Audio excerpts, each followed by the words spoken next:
Good morning, good afternoon, good evening, ladies and gentlemen. Wherever you are in the world today, I hope that all is pleasant for you. I hope that you are okay.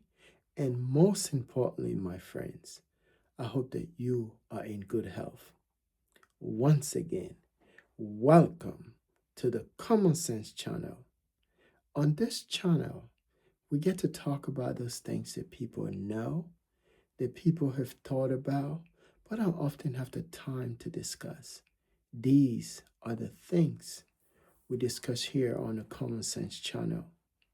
So once again, welcome to the Common Sense channel. Today I want to talk to you about elements of religion that are almost or similar to culture. I want to also talk about those things, and I'll probably give you some example of things that you will find in religion that are similar to things that you will find in culture. You understand? So the reason why I'm doing this video is I want people to know that whenever you see certain practices in religion, so you know that those practices are nothing but culture. And the reason is very simple. Because, say, for example, if you try to extrapolate religion from culture, then you will start to see the true essence of religion. Because, like I've always said on this channel, religion is a force for good. You understand? It's a force for good. But when you blend religion and culture together, then it becomes something else. You understand? And that's the essence of this video. That's what we're going to talk about today. I'm going to show you example of how culture has been infused into religion. So when you're looking at religion, you are just putting all the blame on religion. But you can blame religion for that because religion has allowed culture to infuse into the teachings or the true meaning of what religion should be. You understand? And this is the problem that we see in our world today with religion, because religion has allowed culture to hijack the true essence and the true meaning of what religion is supposed to be. You know, I use that's the reason why on my channel you wouldn't find me saying that much about religion. But lately I've been thinking about this thing because I can see elements of culture in religion, and I'm like, it's not supposed to be like that. And I think that's what Yeshua HaMashiach was also saying too, that he went on to say, I've not come to change anything but to fulfill whatever the promise has been, that has been told or foretold. That's why I'm here to fulfill. You understand? So this is the same thing I'm going to be looking at today, but from different angles, because I want you to understand, to see these things. So when you go to a church, when you see these things, basically you won't be surprised. You'll be like, oh, this is culture right here. This has nothing to do with religion. You understand? So if you look into some culture, and that's why when I did that video where I was talking about culture, I was trying to differentiate the two. So when you look at religion, so you're not blaming the behavior of a person based on religion, but you're blaming the behavior of the person based primarily on their culture. In some culture, for example, women have a minuscule role. Women's role are very limited. You understand? They're not allowed to do certain things. In some culture, women are not even allowed to go to school. In some culture, men are not allowed to cook. Men are not allowed to clean. Men are not allowed to do certain things.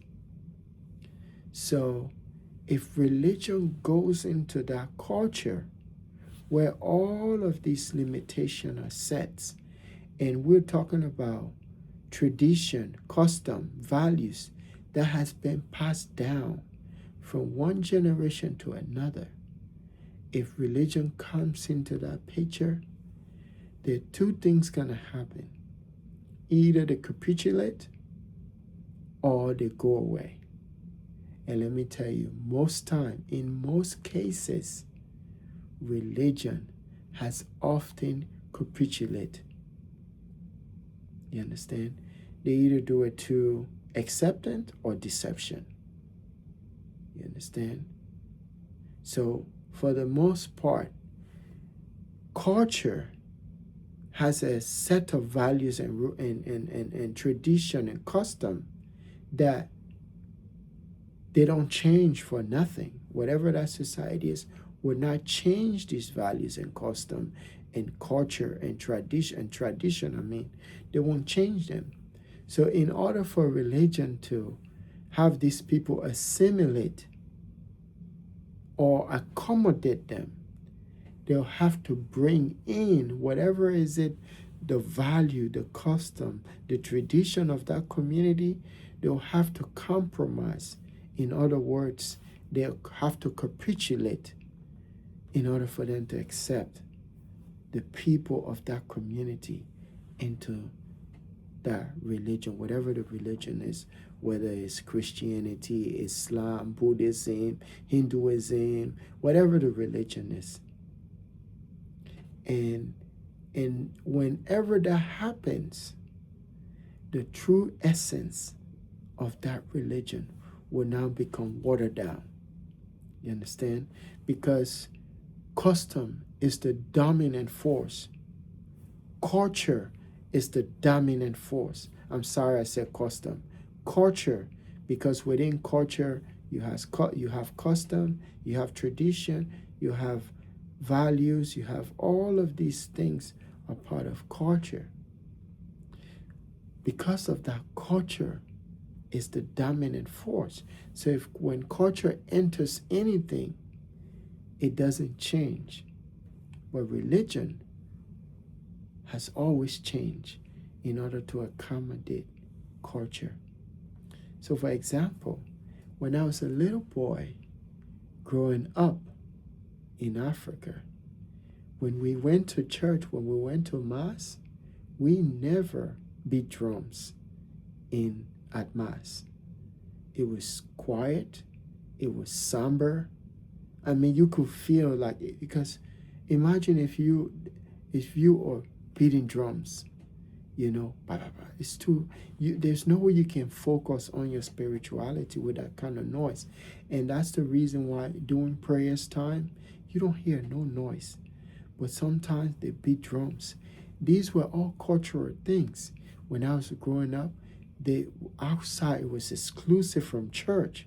So you hear, sometimes we have cultural dance, when we have our, I don't want to go too deep into it, but when we had these things, there were drummers, they come and they beat drums. That was exclusive from church. So when I went back 5 years ago, the church that I grew up in, the Catholic church that I grew up in, I noticed there were drums in there. Not that, and I did say this in the video I posted, I think yesterday, that of all the religious denominations out there, Catholicism is the only religious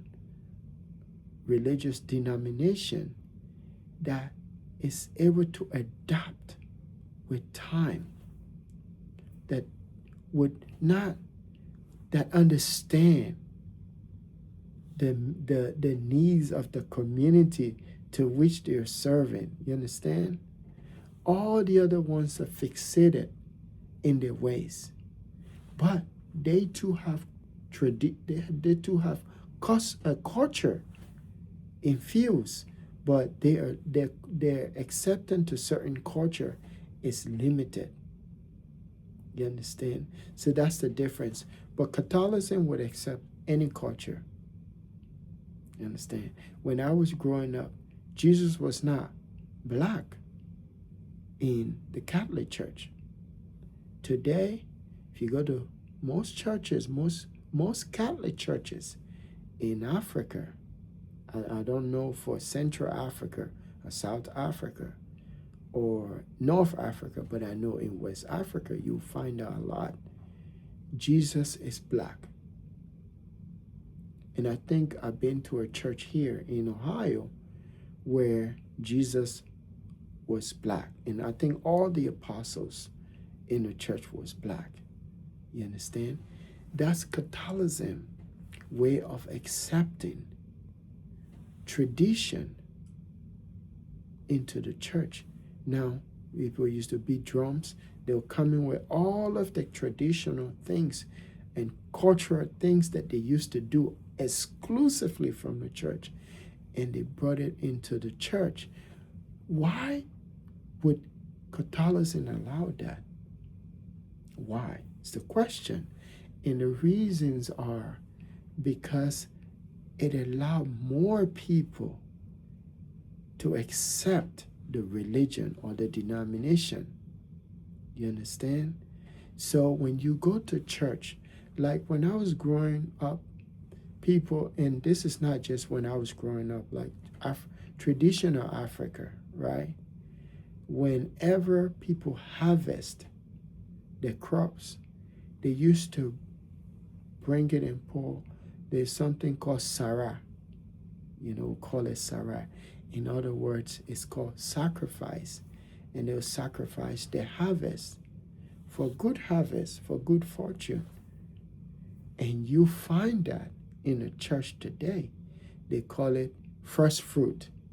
So people will bring all the crops. If someone grow yam, potatoes, oranges, whatever is it the crops are, they will bring it, the first crops, they will bring it to the church to give thanks.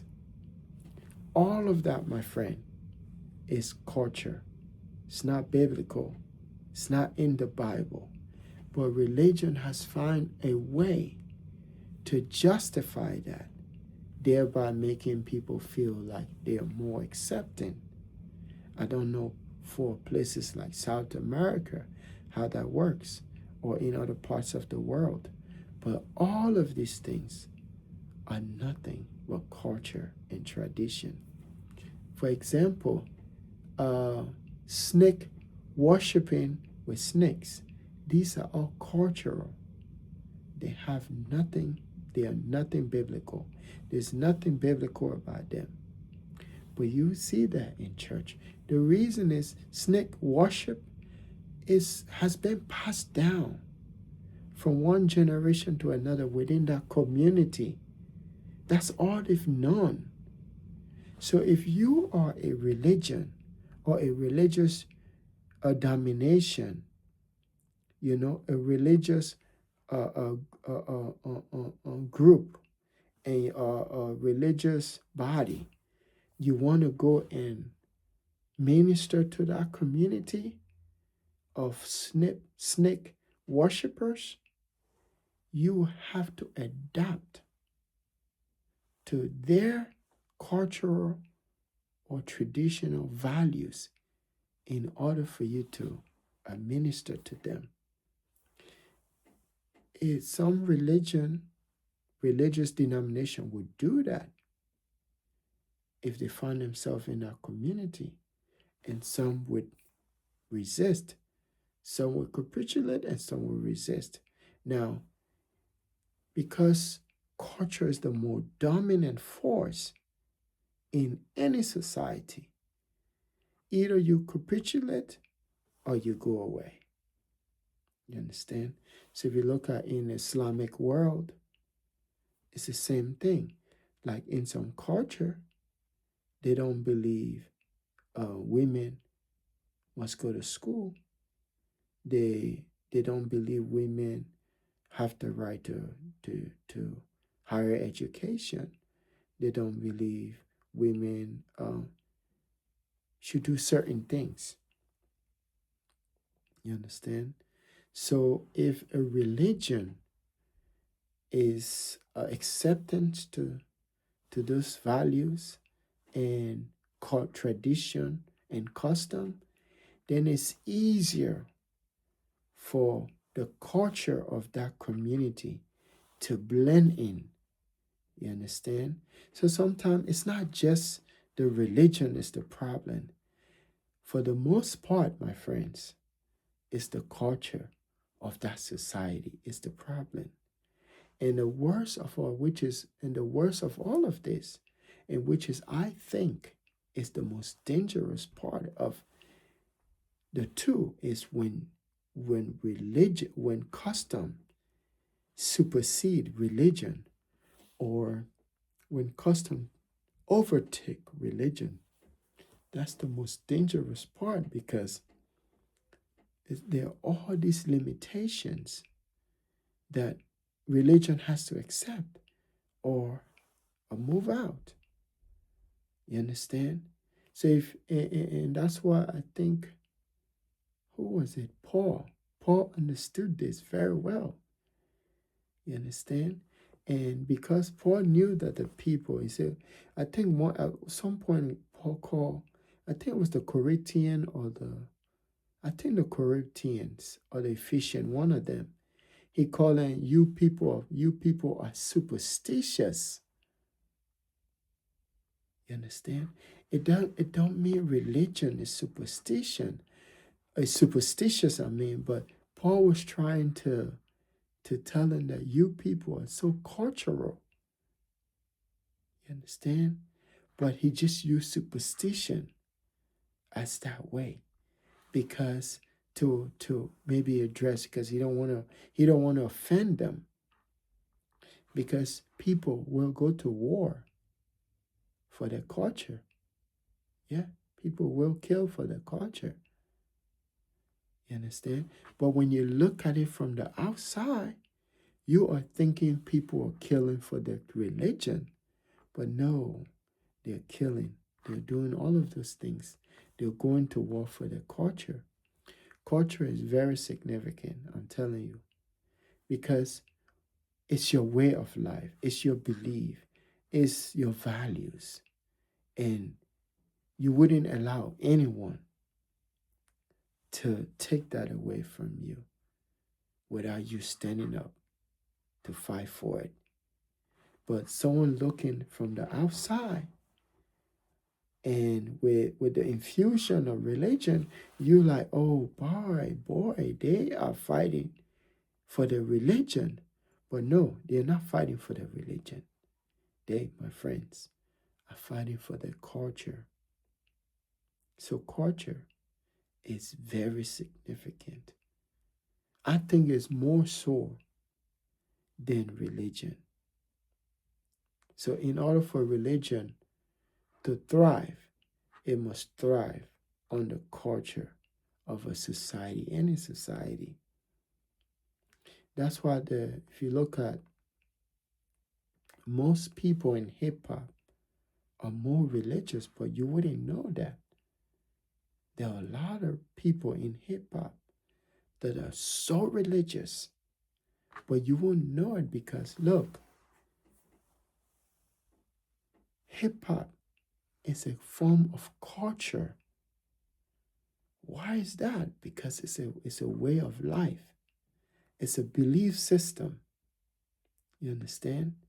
So in order for you to reach out to hip hop, either you are going to influence hip hop, or hip hop is going to influence you. That's why when you look into this church in this country, nowadays there are churches, the pastors of these churches do not dress like traditional, like say the pastors of 50, 60, 70 years ago. Wouldn't even dare do things like that. They're casual, they wear sneakers, they dress in a way that you can almost tell their audience are way different than the traditional audience. So that in and of itself is a culture. So one has to influence the other. And whatever is the dominant culture, that dominant culture is what influencing whatever that religion is. Because at the end of the day, whoever is part of that culture is who religion is trying to reach at or is trying to get at. So religion has always been almost like a leech. You understand?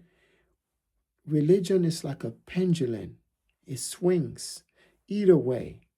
But most of the time, religion often capitulate. That's why I say lukewarm. Religion is lukewarm.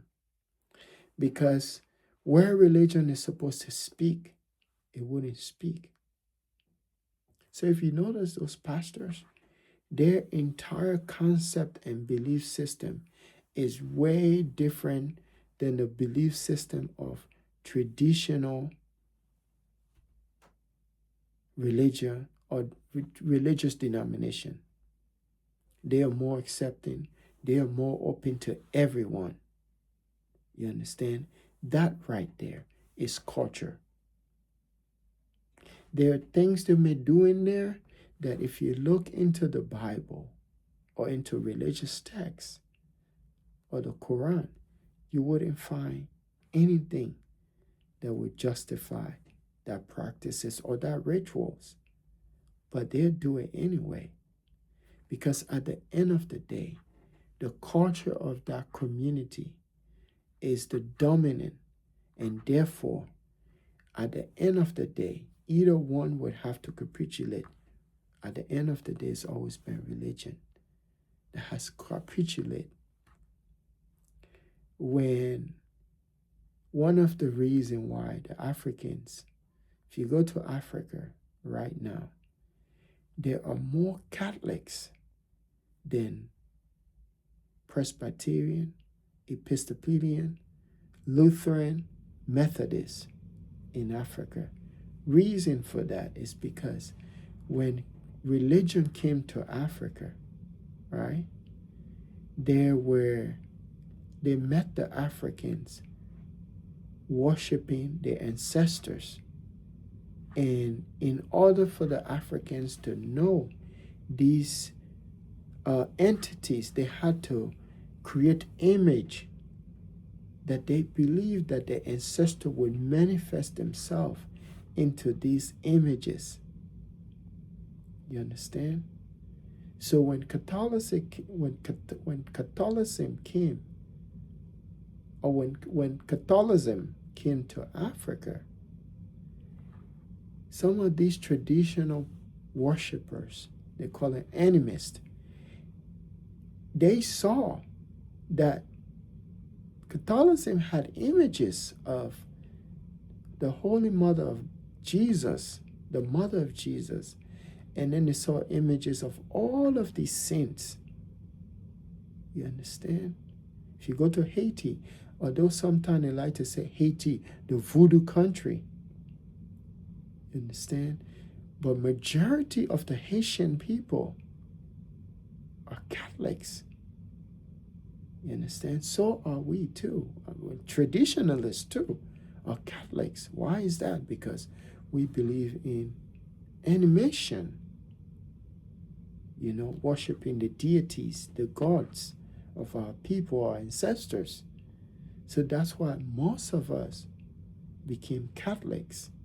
Now, Islam came to Africa and met the culture of the people. The African men, I think I did a video on this, but I'm going to include this in this video so you understand how culture influences religion. You see, anytime you look at religion, just see culture. Because culture is religion. Religion is culture. Although they're a little bit different, but it's not. The differences are not that much. So let's talk about Islam. When Islam came to Africa, they met the family that were comprising of not one woman, because our ancestors figured out a way to harmonize the society where a man can take on 2, 3 wives. And the reason was just based on agriculture. It wasn't because of anything, so he can have more kids. So if one woman doesn't have a child, the other one may have a child, and then the other one may have a child, and then that way the family continues until the other wife can have a child. So it's to grow, so they help on the farm, and stuff like that, and they live in harmony. So when Islam came, Islam saw the Africans were practicing this way of life that was passed down to them from one generation to another. So you can't change that. So as religion has often done, they capitulated. So when they capitulated, they accepted. And then most of these Africans, they saw that Islam also preached that you're allowed to have 2, 3, 4 wives.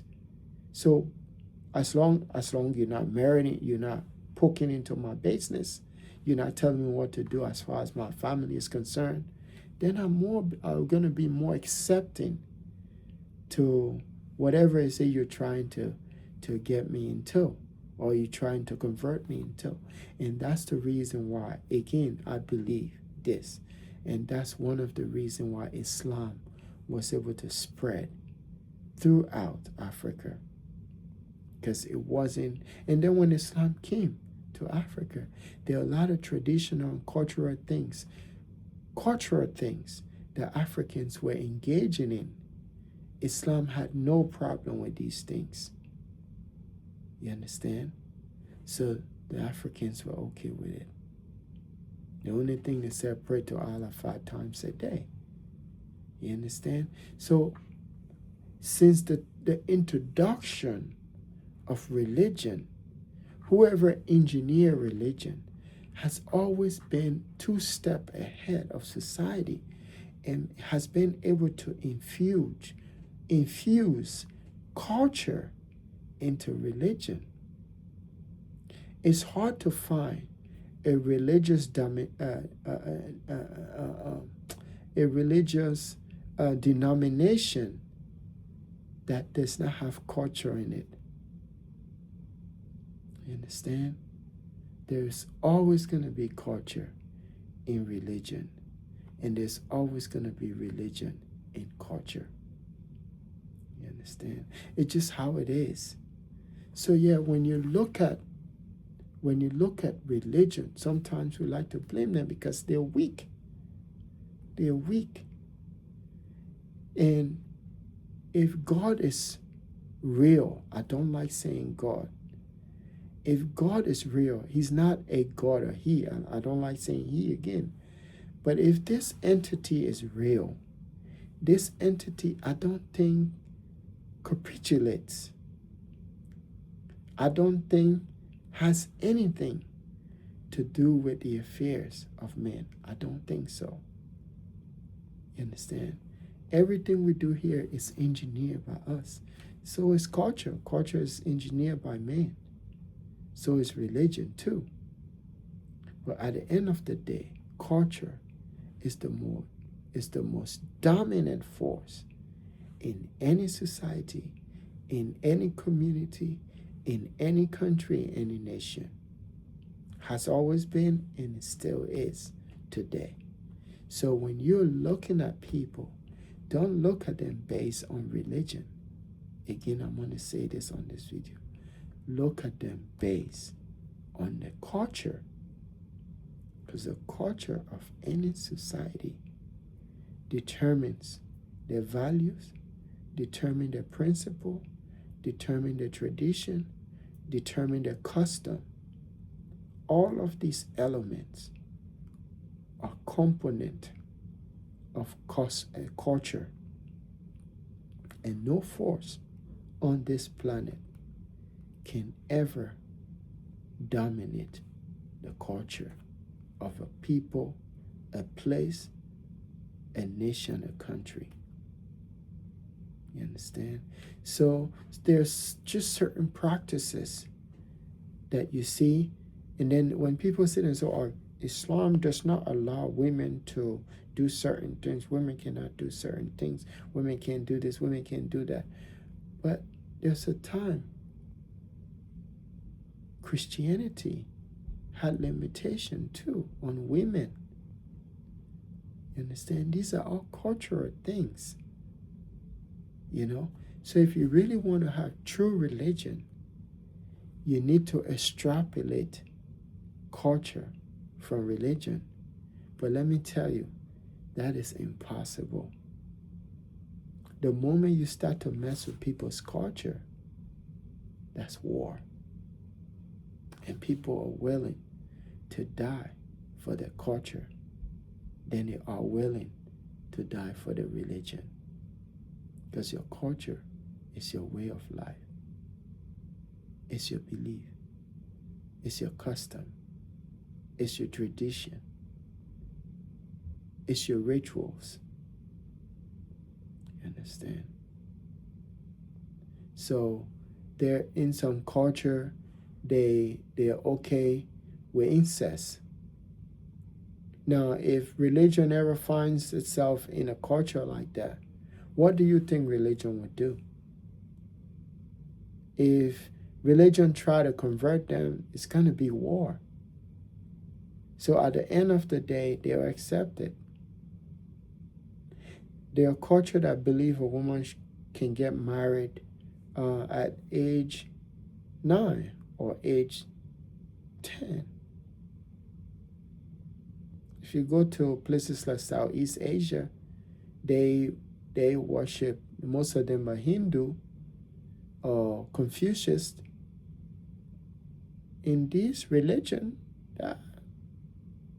they don't even try to even mellow in things like that, because that's a culture or tradition that was passed down, a custom that was passed down from one generation to another. So they are not going to do anything about it. They're not, even if they try to enforce it, they're not going to do much to enforce it.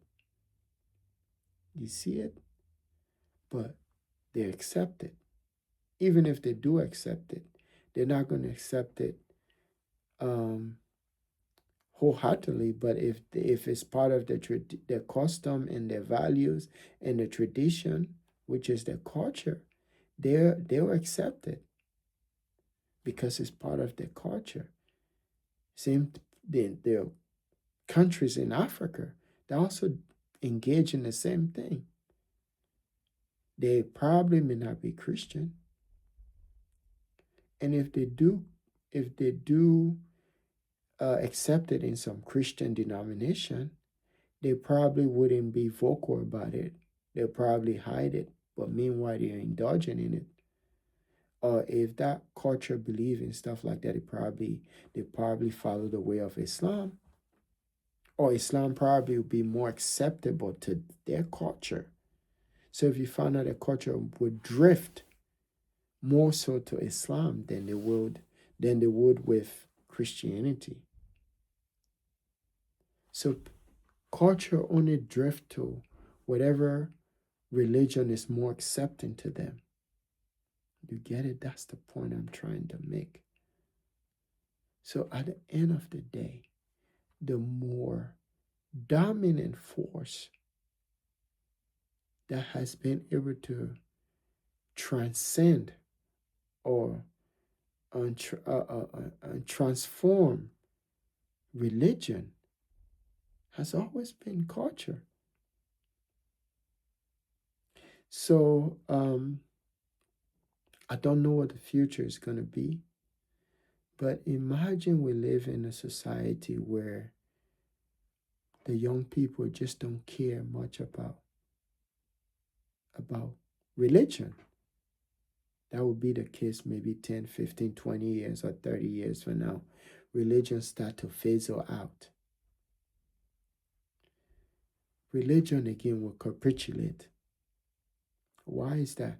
Because if more and more people are not going or engaging in the traditional worship that their grandma and their great great grandparents were engaging in, then the church or the mosque or religion will have to figure out a way to stay relevant once again, always capitulating. would find a way to still relevant. They're not going to go away, because if religion is never. So I said in my video, religion is not going nowhere, but it would evolve. It has always been able to stay relevant right in the midst, or in the present, or in the inner making of culture. Because culture evolves too. But when culture is evolving, sometimes it evolves for the better, and sometimes it evolves for the worse. But for the most part, culture has always evolved for the worse. And then religion is often tagging along. You understand? That's why when you go to South America, a lot of the South Americans are very cultural. They're very culturally orientated. So with religion coming into the fold, it make it more accepting to them, because they were already engaged, and they were spiritual too.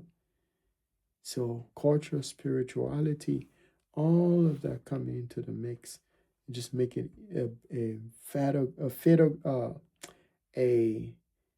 a a fertile ground for religion to flourish, because religion flourish in a culture where people are more spiritual, and a culture where people are very ritualistic, a culture where people value certain, like as far as family is concerned, you know, as far as certain things, certain practices like custom, you know, the food they eat, the activities they engage in.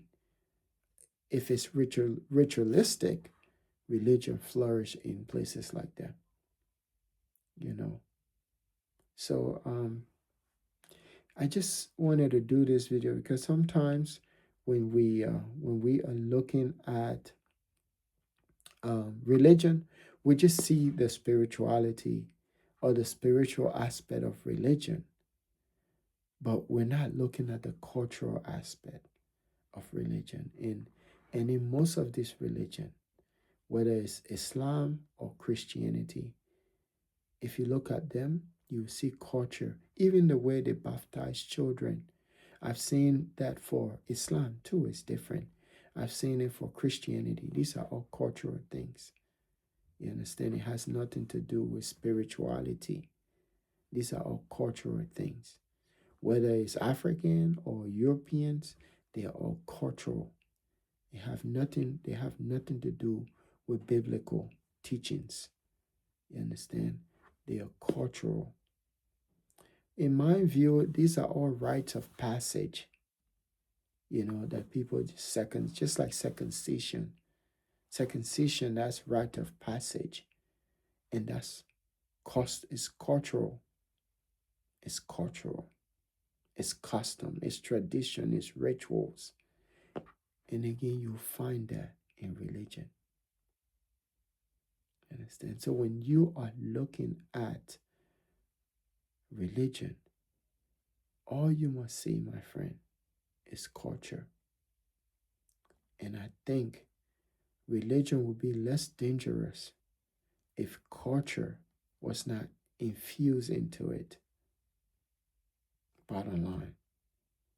But because culture is infused, is embedded into religion, it makes religion very, very dangerous. And that's the reason why when I come on my channel, I say religious war is nasty. It's terrible, because you are not just fighting religion. For the most part, you're fighting culture.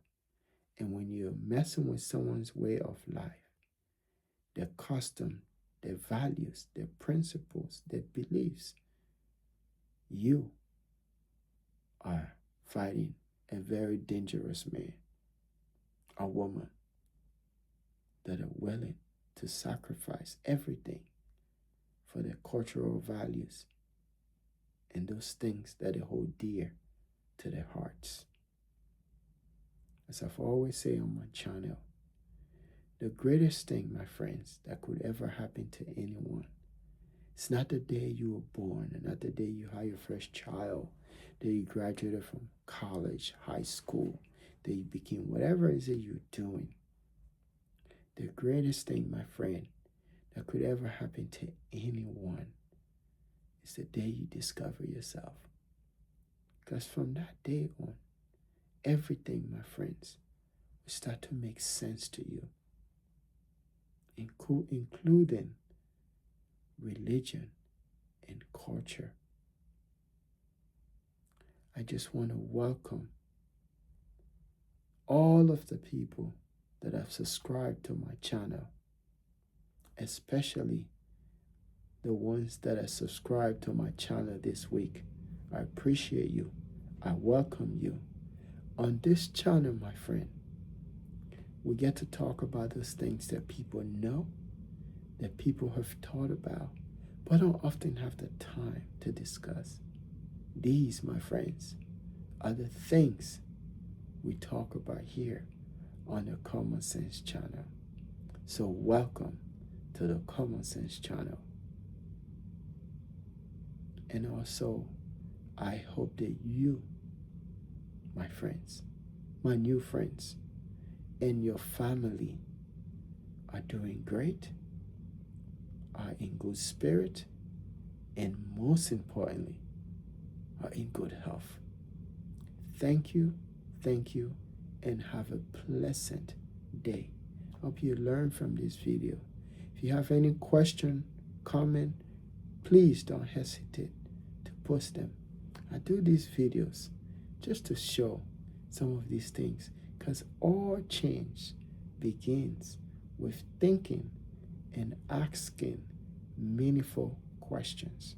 If you don't do this, you're not going to change. You're not going to understand, and you're not going to grow. Thank you. Have a pleasant day.